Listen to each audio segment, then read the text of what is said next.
Hello everyone, welcome to my channel which is simple learning. और आज हम पढ़ेंगे क्लास 6 के रेस्पिरेटरी सिस्टम चैप्टर का पार्ट 2। पार्ट 1 में हमने क्या पढ़ा था बच्चों?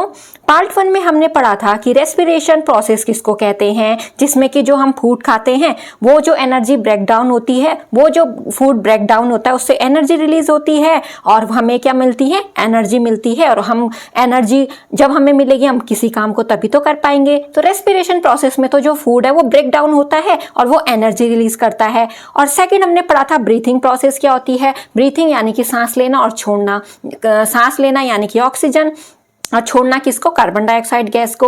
तो ये हमने पढ़ा था। और हमने पढ़ा था एरोबिक रेस्पिरेशन और एनएरोबिक रेस्पिरेशन पढ़ा था। फिर हमने पढ़ा था कि कैसे रेस्पिरेटरी सिस्टम हमारा बॉडी में वर्क करता है, जो एयर है वो कैसे पास होती है, वो फिर कैसे जाती है, और जो लंग्स है वो मेन पार्ट हुए जो ये पूरे प्रोसेस में रोल प्ले करते हैं, इंपॉर्टेंट। तो बच्चों अभी तक हमने ये पढ़ा। अब हम पढ़ते हैं आगे का remaining chapter. Breathing rate, the number of times a person breathes in 1 minute is called breathing rate. तो बच्चों ब्रीथिंग रेट किसको कहते हैं? जितनी बार एक जो पर्सन है, कोई भी लिविंग बीइंग है, कोई भी पर्सन है जो वो सांस लेगा 1 मिनट में, तो उसको बोलते हैं हम breathing rate. On an average an adult human being at rest breathes in and out 15 to 18 times in a minute. और अगर औसतन देखें तो जो एडल्ट यानी कि जो एडल्ट है और वो जब एट रेस्ट यानी कि वो रेस्ट पे रहेंगे तो ब्रीथ इन और आउट लेते हैं 15 to 18 टाइम्स। किसमें? 1 मिनट में इतनी बार वो ब्रीथ इन करते हैं और ब्रीथ आउट करते हैं, यानी कि सांस लेते हैं और सांस छोड़ते हैं। So the average breathing rate in an adult human being at rest is 15 to 18 times पर मिनट। इसलिए जो एवरेज ब्रीथिंग रेट हो गई किसकी? एडल्ट ह्यूमन बीइंग की, यानी कि वो बूढ़ा नहीं है, ज्यादा जवान है, तो उसकी जो ब्रीथिंग रेट होगी वो 1 मिनट में के हिसाब से 15 to 18 टाइम्स वो लेता है। Breathing rate of a person is not constant always. जो ब्रीथिंग रेट है पर्सन का वो सबका एक जैसा नहीं होता है। The breathing rate of a person changes according to the oxygen requirements of the body. और जो ब्रीथिंग रेट होता है पर्सन का वो चेंज होता रहता है। कैसे चेंज होता रहता है? ऑक्सीजन की जैसे रिक्वायरमेंट है बॉडी को उसके according. For example the breathing rate of a person is the slowest when he is sleeping. जो ब्रीथिंग रेट है वो सबसे कम तब होता है बच्चों जब जो हम लोग हैं जब सोते हैं। Because minimum energy is required by the body during sleep. क्योंकि सोते समय हमें एनर्जी की जरूरत ज्यादा नहीं होती है, इसलिए तब हमारी जो ब्रीथिंग रेट है वो कम होती है। Which can be provided by slow rate of breathing. और उस टाइम क्या होती है? एक स्लो रेट की ब्रीथिंग होती है, धीमी धीमी ब्रीथिंग होती है उस टाइम, क्योंकि हमें एनर्जी की जरूरत नहीं होती है सोते हुए। The breathing rate of a person increases with increase physical activity. और जो ब्रीथिंग रेट है वो क्या होता है? बढ़ता है जैसे जैसे आप एक्टिविटी करोगे, कुछ काम करोगे, जैसे कि एक्सरसाइज करते हुए, भागते हुए, वेट लिफ्ट करते हो, जब उठाते हो उसको और छोड़ते हो तभी भी तो हमारा जो ब्रीथिंग रेट है वो ज्यादा हो जाता है। So that more oxygen can be supplied to the cell. उस टाइम क्या होता है? जो ऑक्सीजन वो ज्यादा चाहिए होती है हमारी सेल्स को। तो ब्रीथिंग रेट बच्चों जब हम सोते हैं तब हमें ज्यादा तो नहीं चाहिए होता है ब्रीथ, हमें ज्यादा हम सांस नहीं लेते हैं उस टाइम, लेते हैं पर ऐसा नहीं लेते कि लेते रहें, पर जब हम किसी काम को करते हैं तब हम ज्यादा सांस लेते हैं, ये होता है। मैकेनिज्म ऑफ ब्रीथिंग, मैकेनिज्म क्या है ब्रीथिंग की? Breathing involve the movement of the rib cage and the diaphragm. Breathing क्या इन्वॉल्व करता है? ब्रीथिंग में इन्वॉल्व क्या है? जो मूवमेंट होता है, यानी कि जो हिलना डुलना किसका? रिब केज और डायफ्राम का। दिस हैपेंस एज फॉलोज, वो ऐसे होता है। ब्रीथिंग इन के टाइम क्या होता होगा? When we breathe in or inhale, then two things happen at the same time. जब हम breathe in लेते हैं यानी कि सांस लेते हैं, inhale यानी कि ऑक्सीजन ले रहे हैं, तो दो थिंग होती हैं, दो चीज होती हैं उस time. The muscles between the ribs contract, जो मसल्स होती है ना हमारी रिब्स के बीच में, वो कॉन्ट्रैक्ट सिकुड़ जाती हैं, causing the rib cage to move upward and downward. Rib cage को वो क्या करती है इसकी वजह से? ऊपर की ओर और अपवर्ड यानी कि ऊपर की ओर, आउटवर्ड यानी कि बाहर की ओर, ऐसा होता है उनमें movement. The diaphragm contracts and move downward. और जो डायफ्राम है वो कॉन्ट्रैक्ट यानी कि सिकुड़ता है और नीचे की तरफ यानी कि डाउनवर्ड मूव होता है। The upward and outward movement of rib cage as well as the downward movement of diaphragm both increase the space in the chest cavity and make it larger. और जो रिब केज का upward और downward movement होता है और जो diaphragm का downward movement होता है वो दोनों इंक्रीज कर देते हैं चेस्ट कैविटी के बीच में स्पेस को, और ये क्या होता है, थोड़ा बड़ा बन जाता है। As the chest cavity become larger air is sucked in from outside into the lungs. जैसे कि जो चेस्ट कैविटी होगी वो थोड़ा बड़ी हो जाती है और एयर क्योंकि हम ले रहे हैं कहाँ से, बाहर से, वो लंग्स में जाएगी। The lungs get filled up, और जो लंग्स है वो क्या हो जाएंगे, फूल जाएंगे, यानी कि थोड़ा भर जाएंगे हवा से और एक्सपेंड, फैल जाएंगे बच्चों। तो ये क्या कब प्रोसेस हुई, ब्रीथिंग इन, जब हम सांस ले रहे हैं, जब हम ऑक्सीजन को ले रहे हैं, जब हम इनहेल कर रहे हैं। ब्रीथिंग आउट में क्या होता है, व्हेन वी ब्रीथ आउट और exhale even two things happen. जब हम बाहर निकालते हैं हवा, यानी कि हम सांस छोड़ते हैं, हम कार्बन डाइऑक्साइड को छोड़ते हैं, तब दो थिंग हैपन होती हैं। और क्या है, first one, the muscles between the ribs relax causing the rib cage to move downward and inward. जो मसल्स होगी रिब्स की वो क्या होगी, डाउनवर्ड यानी कि नीचे की तरफ होगी और अंदर की तरफ होगी। और हमने इससे पहले सांस लेते हुए क्या पढ़ा था, वो अपवर्ड होगी और आउटवर्ड की तरफ होगी, और इसमें ठीक उल्टा हुआ, इसमें डाउनवर्ड होगी और इनवर्ड की तरफ, अंदर की तरफ होगी मूव। कौन, rib cage. The diaphragm relaxes, और जो डायफ्राम है वो रिलैक्स रहेगा और मूव्स करेगा ऊपर की तरफ। और उस वाले में क्या था, ब्रीथिंग इन में क्या था, वो अपवर्ड नहीं, वो डाउनवर्ड होता है, और इसमें क्या होता है, upward. The downward and inward movement of rib cage as well as the upward movement of diaphragm both decrease the space in our chest cavity and make it smaller. और बच्चों इसमें ठीक उल्टा होता है, ब्रीथिंग इन जो प्रोसेस उसका पूरा उल्टा हुआ। जो डाउनवर्ड और इनवर्ड मूवमेंट हुआ ना रिब केज का, और जैसे कि जो अपवर्ड मूवमेंट है डायफ्राम का वो डिक्रीज कर देते हैं, चेस्ट कैविटी के बीच में स्पेस होता है जो, और उसको छोटा बना देते हैं। As the chest cavity become smaller, जैसे कि जो चेस्ट कैविटी है वो स्मॉल हो जाएगी तो जो ईयर है वो बाहर निकल जाएगी, किससे, लंग से। तो बच्चों इनहेलेशन में देखिए आपने कैविटी एक्सपेंड, यहाँ से हवा पास हो रही, यानी कि हम सांस ले रहे हैं। External intern coastal muscles contract, यहाँ पे जो मसल्स है वो क्या हो रही हैं, कॉन्ट्रैक्ट यानी कि सिकुड़ रही हैं, और जो डायफ्राम है वो भी क्या हो रहा है, कॉन्ट्रैक्ट हो रहा है। तो उसकी जो मूवमेंट है वो अपोजिट होती है, यानी कि इसमें क्या होता है, वो डाउनवर्ड हो जाता है, और इस एक्सेलेशन के प्रोसेस में वो क्या हो जाता है, अपवर्ड। ये देखिए बच्चों एरो से आपको दिखाया गया है। तो दोनों प्रोसेस एक दूसरे की अपोजिट है, और आपको इनमें ध्यान रखना है कि कॉन्ट्रैक्ट किसको कौन होता है और अपवर्ड में कौन जाता है। Let's do it. अब एक एक्टिविटी बताई गई है, to demonstrate the role of diaphragm in breathing. Diaphragm का जो रोल है, यानी कि वो कैसे काम करता है ब्रीथिंग प्रोसेस के टाइम, ये हम इस एक्टिविटी से देखेंगे। हमने क्या क्या मटेरियल लेना है, rubber sheet, bell jar, 2 balloon और एक वाई ट्यूब आर्म लेनी है। तो बच्चों वाई ट्यूब आर्म आपने ऐसे ली है और उन दोनों पे साइड में ये जो 2 एंड है इसमें बैलून लगा दिए हैं। Take an inverted Y tube, आपने एक इन्वर्टेड यानी कि उल्टी की इस वाई ट्यूब को ऐसे नीचे जार के अंदर है ये, और fit this to the mouth of a bell jar, इसको फिट कर देना है बेल जार के माउथ पे। Tie balloon at both the arms of Y tube, जैसे कि मैंने आपको बताया, आपने इन दोनों के एंड पे क्या कर देना, टाई कर देना, किसको, बलून को। Tie a rubber sheet at the base of a bell jar properly, और बेस, इसके बेस पे क्या कर देना है, एक रबर बैंड टाई कर देना है। Note down your observation bye firstly pulling down the rubber seat, और नोट करना है कैसे, जब आप रबर सीट को पुल डाउन यानी कि नीचे की तरफ खींचेंगे, और देन पुशिंग इट अपवर्ड, और जब अपवर्ड यानी कि ऊपर की तरफ खींचेंगे।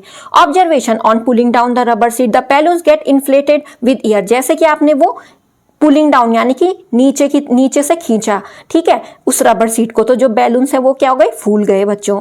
Because air from the Y tube arm is filled in the balloons, क्यों, क्योंकि जो ये वाई ट्यूब आर्म है यहाँ से हवा आएगी, आप इसको, इस एयर रबर को आप क्या करोगे, जब पुल करोगे यानी कि अपनी तरफ खींचोगे, तो ये जो हवा है ये इसके थ्रू आएगी, इस पाइप के थ्रू, और ये दोनों बैलून क्या हो जाएंगे, फूल जाएंगे। While on pushing upward the balloon deflate, और जब आप इसको अपवर्ड पुश करोगे तो ये क्या हो जाएगा, जो हवा है इन बैलून पे वो बाहर निकल जाएगी। इन्फ्रेंस हमें क्या मिला इससे, the balloons act as a lung, जो बैलून है वो किसकी तरह काम कर रहे हैं, हमारे फेफड़ों की तरह। Y tube act as a trachea, जो वाई ट्यूब है हमने बताया ट्रैकिया भी एक ट्यूब होती है, और ब्रोंकस की तरह वर्क करेगी। Rubber sheet act as diaphragm, rubber sheet क्या हो रही है, डायफ्राम की तरह एक्ट कर रही है, क्यों, क्योंकि जब हमने नीचे की पुश किया तो वो क्या हो रहे हैं, फूल जा रहे हैं, और जब ऊपर की पुश किया तो वो जो बैलून है वो क्या हो रहा है, उनसे हवा बाहर निकल जा रही है। And bell jar act as a thoracic cavity in human body, और जो बेल जार है वो थोरेकिक कैविटी की तरह काम कर रही है। This experiment shows the role of diaphragm in respiratory process, और ये जो एक्सपेरिमेंट है ये बता रहा है कि जो डायफ्राम है वो रेस्पिरेटरी प्रोसेस में कैसे काम करता है। And inspiratory and expiratory change in lung volume, कैसे कैसे वो लंग वॉल्यूम में चेंज ला रहा है। तो बच्चों इस एक्टिविटी से हम समझ गए हैं कि जो हमारा डायफ्राम है वो कैसे वर्क करता है। दूसरी एक्टिविटी भी दी गई है, to show that exhaled air contains carbon dioxide, ये दिखाना है कि जो एक्सहेल यानी कि जो हम हवा छोड़ते हैं उससे क्या निकलती है, कार्बन डाइऑक्साइड। हमें क्या क्या मटेरियल चाहिए, एक ग्लास टम्बलर चाहिए, लाइम वाटर चाहिए, 2 स्ट्रॉज चाहिए और एक पीस चाहिए कार्डबोर्ड का, और एडेसिव टेप भी चाहिए। हमने क्या किया, एक ग्लास टम्बलर लिया और उसमें कुछ लाइम वाटर डाला, चूने का पानी डाला, और उसके बाद हमने कार्डबोर्ड का पीस कट किया, किसमें, कैसे, गोल यानी कि सर्कुलर शेप में। Use the circular piece to cover the tumbler, और इसको हमने क्या किया, टम्बलर को कवर करने के लिए यूज कर दिया, जो हमने सर्कुलर शेप का वो काटा, कार्डबोर्ड काटा। And seal the mouth with an adhesive tape, और इसको इस पे टेप लगा देना ताकि हवा ना जा पाए किनारे से। Make 2 holes in circular disc, और 2 होल लगाए, 2 होल करे हमने उस सर्कुलर डिस्क में, वो जो कार्डबोर्ड को काट के बनाई थी ना सर्कुलर डिस्क, उस पे। नाउ इंसर्ट स्ट्रॉ इन इस होल, और दोनों में स्ट्रॉ डाल दिया। 1 straw should be dipped in the lime water, एक को लाइम वाटर में और दूसरा कैसे रखा, अपर लेवल पे रखा, दूसरे को हमने पूरा नहीं डुबाया, दूसरे को हमने जितना लाइम वाटर था ठीक उसके ऊपर तक ऊपर रखा, डुबाया नहीं उसमें। ब्लो एयर थ्रो द स्ट्रो, और हमने क्या किया, जब हवा फेंकी, हवा मतलब इस पे, इस स्ट्रो पे हवा जो फिल की, तो उसके बाद क्या हुआ, that is dipped in the lime water, जो स्ट्रॉ डिप्ड है लाइम वाटर में उस पे हमने हवा भरी, मुंह से मतलब हवा उससे भरी, फॉर एटलीस्ट 7-8 टाइम्स, यानी कि कम से कम 7-8 बार। तो अब हमें क्या मिला, जो लाइम वाटर है वो मिल्की टर्न हो गया क्योंकि उस पर हवा गई है, तो मिल्की टर्न हो गया, यानी कि उसका कलर मिल्की हो गया। Carbon dioxide turns the lime water milky, और जो कार्बन डाइऑक्साइड है उसने क्या किया, कार्बन डाइऑक्साइड ने लाइम वाटर को मिल्की टर्न कर दिया, यानी कि हमारी जो सांस है उसमें क्या निकलती है जब हम ब्रीथ आउट करते हैं या एक्सहेल करते हैं, कार्बन डाइऑक्साइड। इस एक्टिविटी से हमें ये मिला। When we exhale air in the lime water it turns milky, अगर जब हमने हवा उस स्ट्रॉ में अपनी भरी तो कार्बन डाइऑक्साइड रिलीज हुई और उसने लाइम वाटर को मिल्की बना दिया। इससे ये प्रूफ होता है कि जो हम एक्सहेल करते हैं, एयर को छोड़ते हैं, उसमें क्या होती है, कार्बन डाइऑक्साइड होती है। Also it shows that exhaled air has more carbon dioxide than the inspired air, और ये भी ये शो करता है कि जो हमने सांस बाहर छोड़ी उसमें ज्यादा कार्बन डाइऑक्साइड होता है। Difference between respiration and breathing, और रेस्पिरेशन और ब्रीथिंग के इन दोनों में डिफरेंस क्या बच्चों, अब हम ये पढ़ेंगे। It is a respiration, it is a complex biochemical reaction, ये क्या है, कॉम्प्लेक्स बायोकेमिकल रिएक्शन है जो किससे जुड़ी हुई है, सीरीज ऑफ रिएक्शन से, that are control by different enzymes, जो क्या होती है, कंट्रोल होती है किसके थ्रू, एंजाइम्स के थ्रू। और एंजाइम्स क्या होते हैं बच्चों, जो हेल्प करते हैं केमिकल रिएक्शंस को होने के लिए हमारी बॉडी में, ये इस काम आते हैं, वो जरूरी होते हैं रेस्पिरेशन प्रोसेस के लिए, फूड डाइजेस्ट करने के लिए। ये एक टाइप का प्रोटीन होता है जो हमारे सेल में फाइंड यानी कि पाया जाता है। It causes oxidation of glucose molecule into carbon dioxide water energy, और इसकी वजह से क्या होता है, जो ग्लूकोज है उसका ऑक्सीडेशन होता है, वो टूटता है, और मॉलिक्यूल ग्लूकोज मॉलिक्यूल टूटता है, और क्या किस में टूटता है, कार्बन डाइऑक्साइड वाटर और एनर्जी में ये रिलीज करता है टूटने के बाद।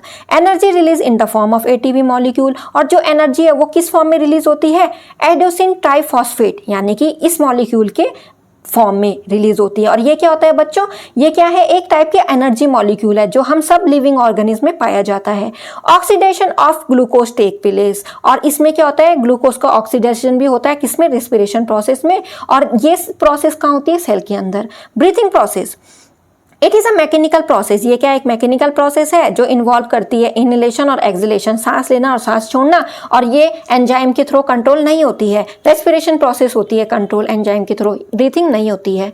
It provides oxygen through inhalation for respiration, इसमें क्या होता है, ऑक्सीजन चाहिए होता है सांस लेने के लिए, और रेस्पिरेशन प्रोसेस तो तभी होगी ना बच्चों जब हम ऑक्सीजन लेंगे, बिना ऑक्सीजन के ऑक्सीडाइज कैसे होगा food. It involve breathing in oxygen and breathing out carbon dioxide, इसमें हम ऑक्सीजन लेते हैं और छोड़ते क्या है, carbon dioxide. No release of energy take place, कोई भी एनर्जी रिलीज नहीं होती है। Exchange of oxygen carbon dioxide take place, और ऑक्सीजन और कार्बन डाइऑक्साइड का एक्सचेंज चलता रहता है, कैसे, लेना और छोड़ना। It takes place outside the cell, और ये सेल में नहीं होता है, ये आउटसाइड द सेल होता है, और रेस्पिरेशन प्रोसेस होती है सेल में। बच्चों अब हम पढ़ेंगे common respiratory diseases. Respiratory diseases कौन कौन सी होती हैं? Some common respiratory diseases include asthma, bronchitis, pneumonia and tuberculosis. तो अब हम इनके बारे में पढ़ेंगे। Asthma, asthma is a respiratory disease caused due to the allergy, allergy की वजह से होती है ये। रेस्पिरेटरी पैसेज बिकम स्वोलन, जिसमें कि क्या होता है, जो रेस्पिरेटरी पैसेज है जिनके थ्रू हवा जाती है वो क्या हो जाता है, फूल जाते हैं। Symptoms, the person suffering from asthma complains difficulty in breathing, उसको जो पर्सन है जिसको ये हो रखा है अस्थमा बीमारी, उसको सांस लेने में प्रॉब्लम होती है। Some common symptom of asthma include coughing, जिसमें उसको खांसी भी होती है और ब्रीथ की शॉर्टनेस यानी कि सांस लेने में प्रॉब्लम भी होती है, चेस्ट में पेन भी होता है। Causes, asthma occurs due to the inhalation of allergens such as dust, moulds, hair sprays. और अस्थमा किससे होता है? जैसे धूल हो गया बच्चों, हेयर स्प्रे जो यूज करते हैं हम, इससे भी। It is also cause due to allergens, जिन लोगों को मतलब सूट नहीं होता, एलर्जेंस सच एज जैसे कि एयर पॉल्यूशन की वजह से भी, ड्रग्स, कोल्ड एयर, स्मोक, धुआं की वजह से भी और खुशबू की वजह से भी। Prevention, minimising the exposure to allergens, हमें क्या करना चाहिए, हमें वहाँ पे नहीं जाना चाहिए ज़्यादातर जहाँ पे एलर्जेंस का यूज़ होगा। Minimising the exposure to all types of smokes, और हमें वहाँ पे भी नहीं, जहाँ पे बहुत ज़्यादा धुआं वहाँ पे भी हमें नहीं जाना चाहिए। Avoid going to public places that permit smoking, और जो लोग स्मोक करते हैं हमें वहाँ पे भी नहीं जाना चाहिए।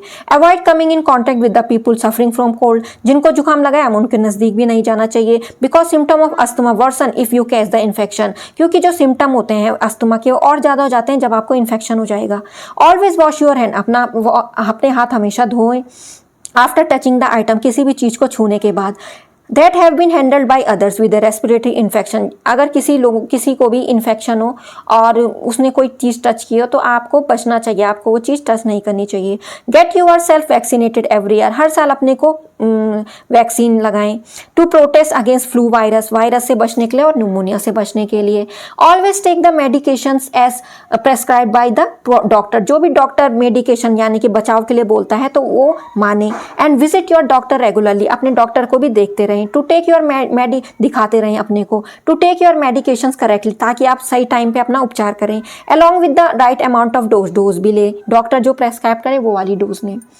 अब सेकंड है bronchitis. Bronchitis is the swelling of the lining of bronchial tubes, जब आपकी जो ब्रोंकियल ट्यूब्स है उनमें सूजन आ जाती है। This delicate lining covers and protects the respiratory system, और ये क्या करता है, एक लाइनिंग बना देता है और जो रेस्पिरेटरी सिस्टम है उसको बचाता है। Bronchial tubes are the airways that connect the trachea to the lung, जैसे कि हमने पढ़ा जो ब्रोंकियल ट्यूब है वो किसको करती है कनेक्ट, ट्रैकिया को लंग से। The swelling of the lining makes harder for the air to pass in and out of the lungs, और इससे क्या होता है, जब वो फूल जाती है ब्रोंकियल ट्यूब्स तो उससे जो सांस और लेने में हमें तकलीफ होती है वो लंग्स तक नहीं जा पाती। It also makes the tissues more irritated, और इससे क्या होता है ना, टिश्यूज हैं वो भी कि हमारे थोड़े थोड़े खराब होने लगते हैं।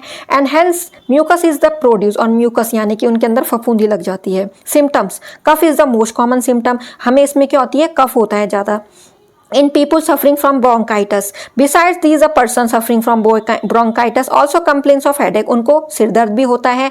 चिल्स, माइल्ड फीवर, और थोड़ा बुखार भी होता है, और सांस लेने में भी दिक्कत होती है। Feeling of tightness in the chest, और चेस्ट थोड़ी क्या लगती है उनको, भारीपन। कॉज क्या हुआ, bronchitis is usually cause by viruses, ये वायरस के थ्रू होता है। वायरस स्प्रेड होता है एक पर्सन से दूसरे पर्सन में जब हम खांसते हैं। Viruses can be easily spread if you touch your eyes, और ये और इजीली स्प्रेड हो जाते हैं, फैल जाते हैं अगर आप eyes, nose, mouth after coming in contact with the infected person, infected person के कॉन्टैक्ट के आने के बाद जब आप आईज, माउथ, नोज ये टच करोगे और ज़्यादा फैल जाता है। Smoking and exposure to air pollutant such as chemical fumes, और स्मोकिंग की वजह से भी जब आप ऐसी एयर में जाएं जो क्या हो, प्रदूषित हो। Are also some other causes of, ये भी इसके क्या हुए, कॉजेज हुए किसके, ब्रोंकाइटिस के। अब हम इससे बचाव कैसे कर सकते हैं बच्चों, अपना हाथ धोएं आप साफ करके, और ताकि जो जर्म्स है वो फैले ना।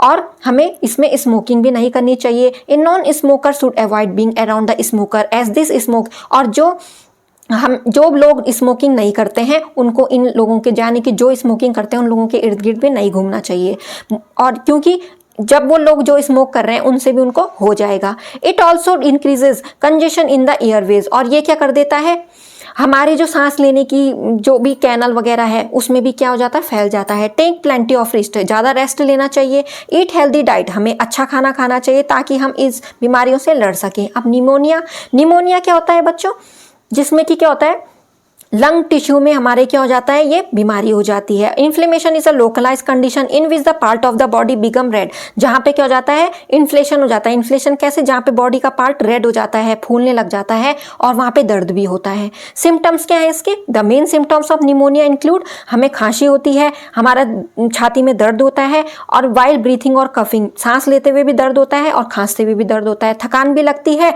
और सांस भी लेने में दिक्कत आती है। कॉज क्या हुए इसके, ये जम्स के थ्रू होता है, और जैसे कि बैक्टीरिया और वायरसेस जब हवा में रहते हैं, जब हम सांस लेते हैं तो ये उसको और ज़्यादा वो फैला देते हैं। Normally the immune system in our body prevent these germs from infecting the respiratory system, जैसे कि हमारे बॉडी के अंदर भी इम्यून सिस्टम होता है, ये थोड़ा प्रिवेंट कर लेता है इन जम्स को, इस बीमारी को रेस्पिरेटरी सिस्टम में फैलाने से। Sometime Deen germs over power the immune system, और कुछ कभी कभी ऐसा होता है कि जम्स के ज़्यादा पावर आ जाती है तो ये हमारे इम्यून सिस्टम को भी डाउन कर देता है।